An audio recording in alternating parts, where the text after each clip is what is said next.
he was at the sheriff's office down in the county building, and all this crowd was around, black and white.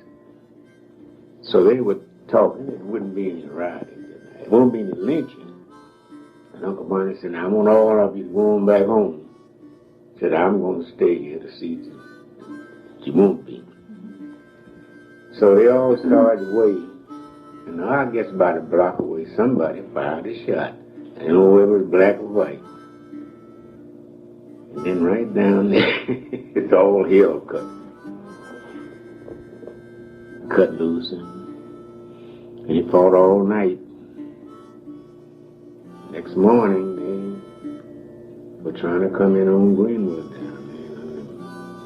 And surrounded the place. And the militia came in. They were rounding up blacks because if they'd get them rounded up, would stop the thing.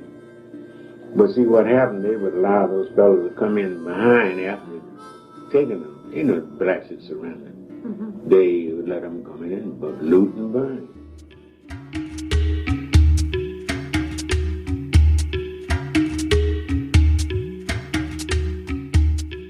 But see, what happened is they would allow those fellows to come in behind after taking them. You know, blacks had surrendered. They were like, "I'm coming in," but looting and burning.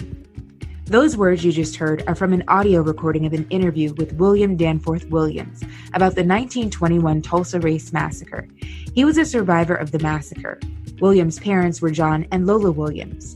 The Williams were a prominent family that lived in the Greenwood district of Tulsa, Oklahoma at the time of the massacre, also known as Black Wall Street.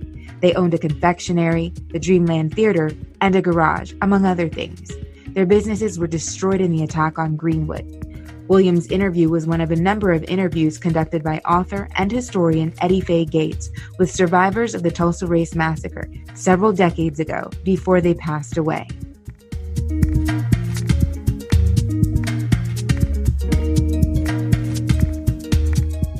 In partnership with the Tulsa Race Massacre Centennial Commission, I'm Nia Clark, and this is Black Wall Street, 1921.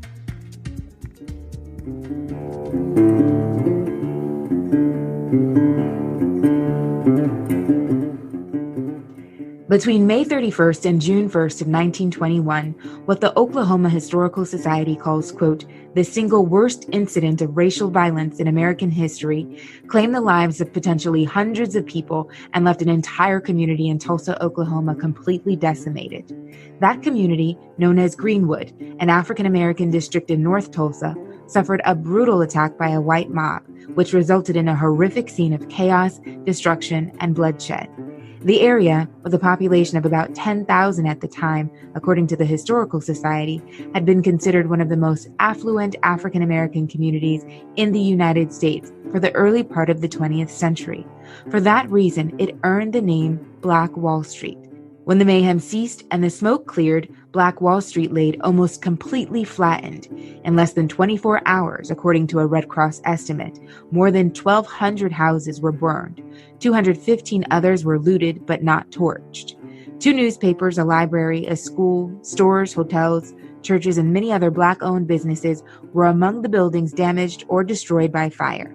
Historians now believe an estimated 300 people were killed, according to the Tulsa Historical Society and Museum, although the official number of fatalities is much lower. The vast majority of the city's Black residents were left homeless. In a 2019 article in The Atlantic, Dr. Alicia Odewale, assistant professor of anthropology at the University of Tulsa, said, quote, the total estimated financial loss, taking into account the destruction of both private residential property and property in the business district, would be about $50 to $100 million in today's currency. The article goes on to say, quote, the neighborhood, in addition to being subjected to the on-the-ground assault, was bombed above by planes carrying white assailants. This bloody attack became known as the Tulsa Race Riot. Today, the city of Tulsa, along with various experts and organizations dedicated to accurately and respectfully preserving this piece of history, refer to it as the Tulsa Race Massacre. The word riot does not reflect the unjust, unprovoked, racially motivated attack on the people of Greenwood that took place in 1921. However, the truth is, Even before the attack on Black Wall Street, Tulsa was a ticking time bomb waiting for the right match to come along and light the fire that would spark a scene of unimaginable racial violence never before seen in the city, numbering about 100,000 people at the time.